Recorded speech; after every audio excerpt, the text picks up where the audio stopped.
Hi friends, welcome to my channel. இன்றைக்கி நாம் நெத்தி பகுதியில் இருக்கிற சுருக்கங்களை சரி பண்ணுறதுக்கு என்ன பண்ணலான்னு பார்க்கலாம்.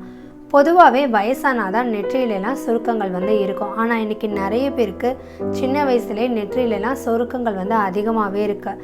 இது முக அழகையே கெடுக்குது. அதை எப்படி சரி பண்ணலான்னு பார்க்கலாம். நெற்றியில் சுருக்கம் வர்றதுக்கு முக்கியமான காரணம் தோலில் ஈரப்பதம் இல்லாமல் போகிறதுனால வறட்சி அதிகமாக இருக்கும் போது தான் சுருக்கங்கள் ஏற்படுது.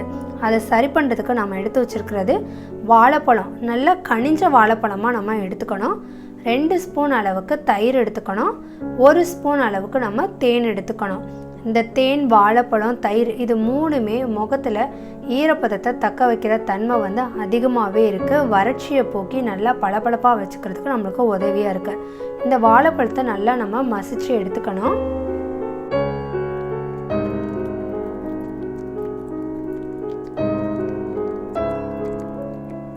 இந்த மாதிரி நல்லா மசிச்சு எடுத்துக்கணும்.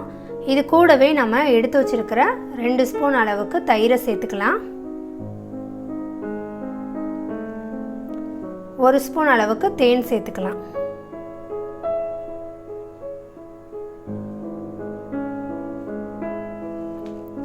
இது எல்லாத்தையுமே நல்லா கலந்துக்கலாம்.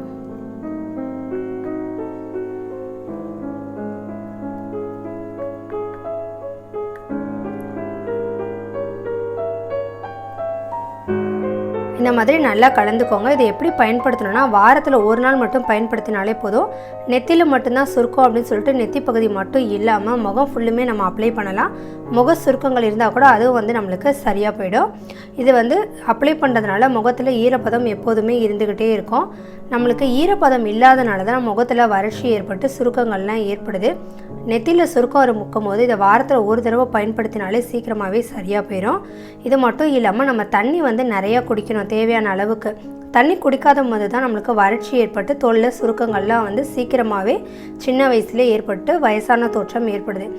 இதை ஒரு 20 நிமிஷம் முகத்தில் போட்டு ஊற வச்சுட்டு அதுக்கப்புறமா நம்ம சாதா தண்ணியில் முகத்தை கழுவிக்கலாம்.